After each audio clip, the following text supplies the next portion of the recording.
Surrealism was a defining art movement after World War I. The movement started in Paris, expanded through Europe, and came to the United States before being declared dead by the art world in 1941. Surrealism followed the Dada movement, obtained roots in abstract art, and had a romantic construction. In 1924, André Breton wrote the Manifesto of Surrealism. The aim was to resolve the previously contradictory conditions of dream and reality into an absolute reality, a quote-unquote super reality. As Breton wrote, "Let us not forget that for us, in this era, it is reality itself that is involved." The main topics included a radical ideological change, order including politics, military, and religion, and other reserved issues. Another major figure was Sigmund Freud, with his psychoanalytical theories relating to dreams, ego, superego, and the id, which encouraged a truer reality and genuine self. Relating to Dadaists, they thrived on the possibilities of chance and impulse. There was an emphasis on the mysterious, marvelous, mythological, and irrational in an effort to make art ambiguous and strange.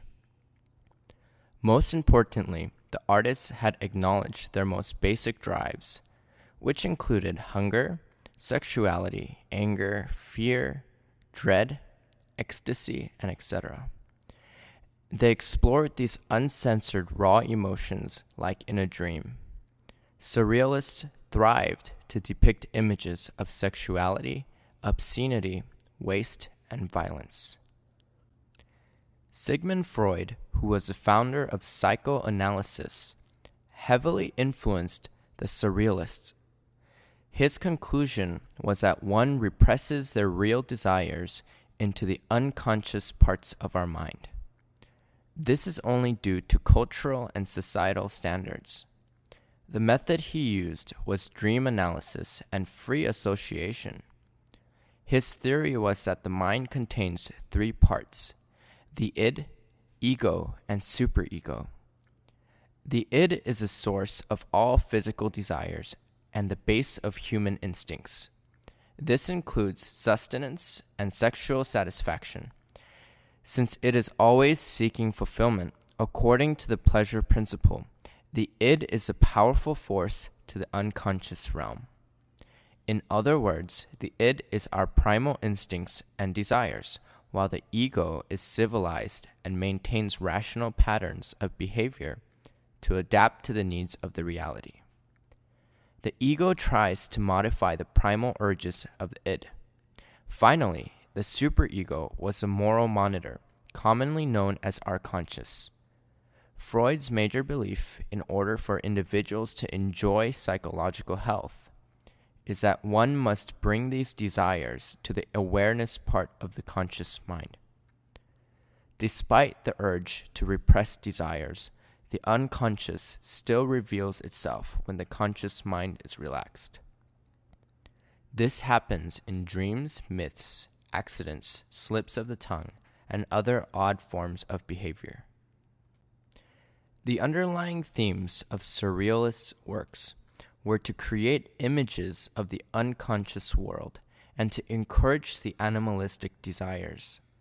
Surrealists invented radical techniques and art forms to connect with their unconscious. Automatism was a technique used by the Surrealists. It was developed by André Breton to express the unconscious. The method was to free one's mind and to express his or her thoughts without any control or restriction.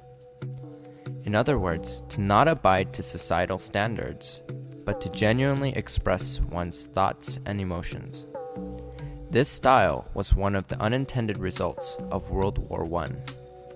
The war devastated the morals and values of people and made them question if reasoning and rationality were really all that important. The high death toll as a result of a rational war tainted the credibility of reason. and because of this, the development of automatism, where people can completely disregard rationality, was pushed into the world of art and literature. Based on an old parlor game, Exquisite Cadaver, also known as the Exquisite Corpse, was another technique used by the Surrealists. This technique was a collective collage of words or images. Each contributor adds to a composition in sequence, not being allowed to see what the previous person submitted.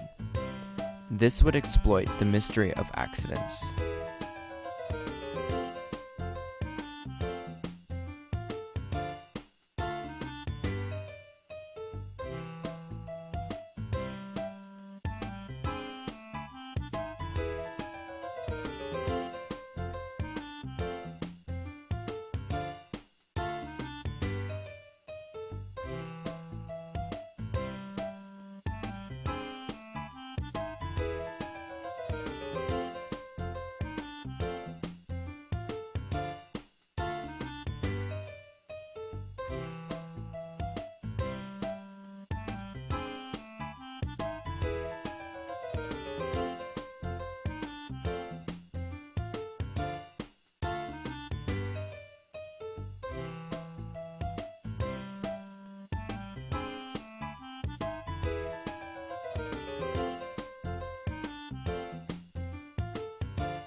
Finally, Salvador Dali developed a technique called the paranoiac critical and transformation method, which was a way of perceiving reality through sensibility.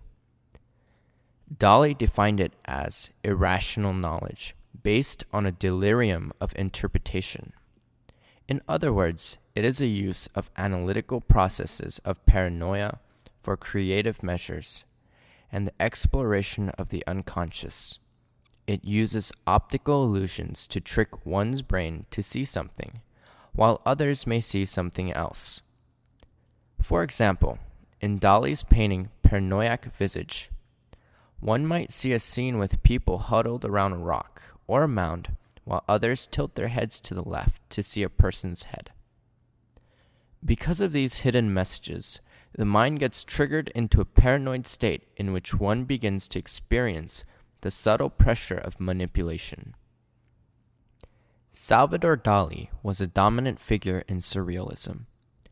Throughout his art, he clearly elaborates on juxtaposition, disposition, and the morphing of objects.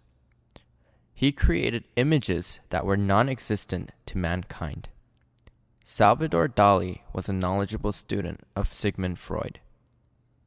To access his subconscious, Dali would drink alcohol in moderation because he knew the hypnologic state between wakefulness and sleep was the most creative state. Dali considered dreams and imagination as a focus for his creativity. Dali used symbols in his work to have a deeper significance. This piece is notably one of the most famous Surrealist works. Many of Dali's works were inspired by the landscapes of his youth. This one in particular includes the rocks of Cape Crew in the background. There is a nondescript self-portrait of Dali that seems to melt. Finally, the three spate melting watches are meant to signify the irrelevance of time. Dali was inspired by a conversation between two fishermen discussing a local man who was so fascinated with himself that he would stare in the mirror for hours. Dali combined this image with the ancient Greek myth of Narcissus, who fell in love with his own reflection and was transformed into a flower. The hand on the right holds an egg on which a narcissus flower grows, his reflection showing in the lake.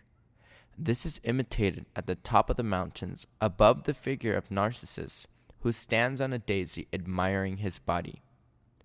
The recognizable sight of ants and a scavenging dog both appear around the hand, symbolizing the death and decay. Dali intended to express Freud's discovery of the typical dream with the narrative.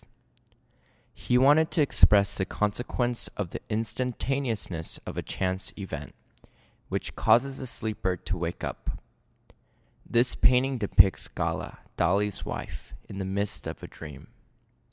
The bee and pomegranate hover below her body, representing reality. The bee, tigers, and rifle all seem in line to attack her, but they are symbols of the unconscious desire. The Delinean elephant in the background is a typical symbol. Its long legs of the invisible desire, with several kneecaps bearing on their back, symbolizes power and domination. The weight supported by the frail legs of the animal depicts weightlessness. Contrary to popular belief, the momentum of surrealism has never diminished. It is still, in fact, depicted in modern painting, writing, and video.